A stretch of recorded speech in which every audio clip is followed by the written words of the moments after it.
வாழ்வோம் வாழ்விப்போம். எல்லாம் நமக்கு நேரம் தான் இல்ல. யூடியூப் புருட்டஸ் சொல்ற மாதிரி பின்னாடி இருந்து கத்தியில குத்துவாங்க. பழகின நண்பர்களாக இருப்பாங்க, வேண்டியவர்களாக இருப்பாங்க, சொந்தக்காரங்களாக இருப்பாங்க. அவங்களுக்கு ஆதாயம் வருதுன்னா நம்மளை குழியில வெட்டிடுவாங்க, யோசிக்கவே மாட்டோம். ஏன்னா இது மனித குணம். ரெண்டாவது அதுக்கு பாத்தீங்கன்னா அதுக்குள்ளேயும் ஒரு என்ன இருக்கும், ஒரு காரணம் இருக்கும், சும்மா இருக்காது, நமக்கு அன்னைக்கு தெரியாது.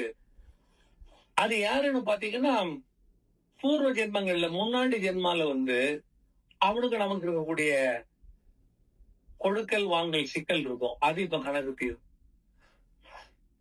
எல்லா வினையும் மண்ணில் இப்ப நீங்க பிறக்குறீங்கன்னு சொன்னா சும்மா பிறவி இல்ல. ஆனா அதான் நிறைய பேர்த்த கேட்பேன்.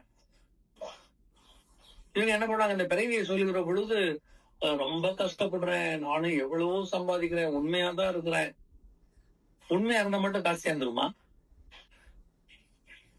காசு சேர்றதுக்கு உண்மை பொய்ன்னு இல்லை. நீங்க நல்லா பாருங்க, அந்த உழைக்கிறவன் பார்த்தா உழைப்புக்கு காசுன்னு சொன்னா உண்மையா உழைக்கிறவன் மூட்டை தூக்குறவன் தான் என்ன பொறுத்தளவு. ஏன்னா அவ்வளவு பாரத்தை தூக்குறான், அதுல ஒரு மரத்தை வெட்டுறான் இல்ல, ஒரு பில்டிங் கட்டுறதுக்கு செங்கல் அந்த அம்மா தலையில 10 செங்கலா வச்சு படி ஏறி கொண்டு கொட்டிட்டு இறங்குது. கால் கை செத்து போகாது, வேர்த்து கொட்டி. யோசிச்சு பாருங்க, ஒரு முறை குடத்தை வச்சுட்டு கீழே இருந்து மாடி ஏறதுக்குள்ள ஐயோ அம்மாங்கிறாங்க. அவனை செங்கலை எல்லாம் தூக்கிட்டு 10 தடவை மாடி ஏறி கொட்டிட்டு ஒவ்வொரு நாள் தினசரி தான் போயிட்டு. சம்பளம் எவ்வளவு வரும்னு பாக்குறீங்க? மிஞ்சி போனா 200 ரூபா 300 ரூபா கொடுத்தோம். இப்போ முன்னால அது ரொம்ப கம்மி. அப்ப இந்த உழைப்புக்குள்ள ஊதியமா அது எவ்வளவு எஃபர்ட் போட்டுருக்காங்க, எவ்வளவு பாடி எனர்ஜியை விட்டுருக்காங்க. ஆனா அதே இது படிச்சவன் சொல்லிட்டு ஏசி ரூம்ல உட்கார்ந்து ஒரு போனை பண்றான், மாசம் 2 லட்சம் 3 லட்சம் சம்பாதிச்சுட்டு வரான். இது உழைப்பா? கேட்டா அது பிரெயின் பவர், இது physique power, what ever it is. அப்ப மணி மேக்கிங்க்கு நீங்க சொல்ற மாதிரி உழைப்பு அல்ல.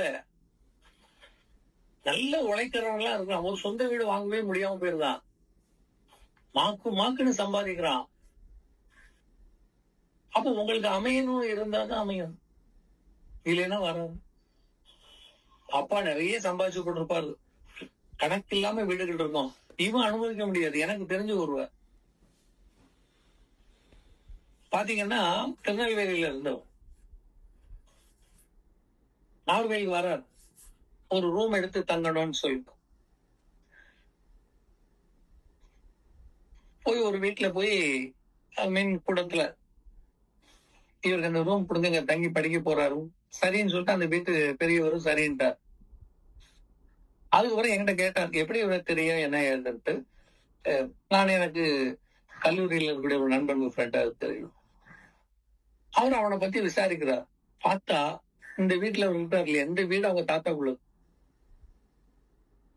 யாருக்கு அது தங்குறதுக்கு ஒட்டு கேட்டு வரானே, அவங்க தாத்தா இந்த ஊர்ல நிறைய சொத்து வாங்கி போட்டிருக்காரு, எங்க எது இருக்குன்னு தெரியாது. ஆனா இன்னைக்கு உன் ரூம் எடுக்கிறதுக்கு வாடகை கொடுத்து ஒரு வீட்டுல தங்குறான். யோசிச்சு பாருங்க, நீங்க அனுபவிக்கணும்னு பாக்கியது இருந்தால் மட்டும்தான். சம்பாதிக்கிறதுனால நமக்கு கிடைச்சிரும்னு சொல்ற இதெல்லாம் அட்டர் வேஸ்ட். இந்த பாடத்திட்டங்களை நீங்க அப்படி திருப்பி போடணும். நல்லா உழைக்கிறாங்க, ரொம்ப ஆரோக்கியமா இருக்கிறாங்க, பாதியில செத்துடுறாங்க. என்ன பண்ண முடியும்? ஒரு தப்பு தவறு கிடையாது. எங்க இருந்து நோய் வந்தது, எப்படி வந்தது? அப்போ இப்படித்தான் அவரவருக்கு அந்த வாழ்க்கை எழுதப்பட்டு இருக்கிறது. நம்ம அதை உணரணும். ஒருவருக்கு குழந்தையாக பிறக்கிற பொழுது இந்த அப்பா அம்மாட நீ வர வேண்டிய காரணம் என்ன? நிறைய பேர் இப்ப நினைப்பாங்க பசங்கள்லாம், நான் அம்பானி பையனா பிறந்திருக்க கூடாதா, இல்ல நான் பில்கேட்டுக்கு மகனா வந்துடக்கூடாதா, அவ்வளவு ஒரு ஆசை இருக்கும். பாசிபிலிட்டியா? யோசிச்சு பாருங்க. இந்த பிறவி எல்லாம் நீ நினைச்சே இல்லையே. நீ பிறப்பேன் இந்த வீட்டுல இந்த ஊர்ல வருவேன்னு தெரியுமா? இல்ல உங்க அப்பா அம்மாவுக்கு தெரியுமா? நம்ம அந்த சிந்தனைக்குள்ள போறதே இல்லை. அப்படியே கண்ணை பொத்திட்டு வாழ்ந்துட்டு இருக்கோம். கொஞ்சம் சிந்திங்க, இந்த அம்மா வயிற்றுல நம்ம வருவதற்கு காரணம் என்ன? யோசிங்க. யாராவது யோசிச்சிருக்கோமா?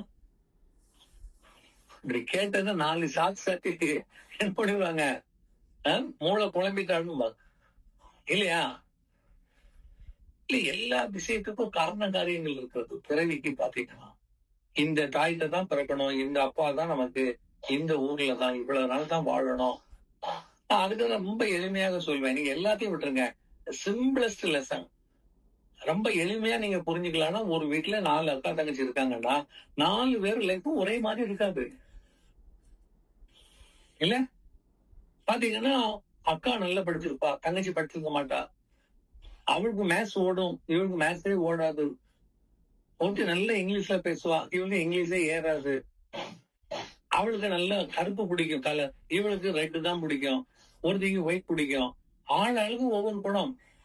சாப்பாடுல கூட டேஸ்ட் வேற வேற இருக்கும். அவ புளியை சேர்ப்பா, இவ காரத்தை சேர்ப்பா.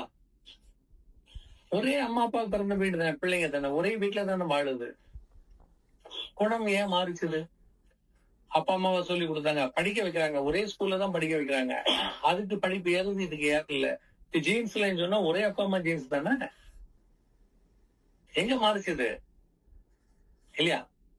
நம்மளே இப்ப ஒரு ஸ்கூல்ல வாத்தியார் பாடம் எடுக்கிறாரு, 40 பிள்ளைங்க இருந்து பார்த்துட்டு இருக்குன்னா, அந்த வாத்தியார் எடுக்கிற பாடம் தான் 40 பிள்ளைங்க பார்த்து அதுல 5 பிள்ளைங்க நல்லா அப்சர்வ் பண்ணுது, ஃபர்ஸ்ட் கிளாஸ் வாங்குது, மீதி எல்லாம் தோத்து ஏறி இறங்கி போகுதுங்க பசங்க. ஏன்?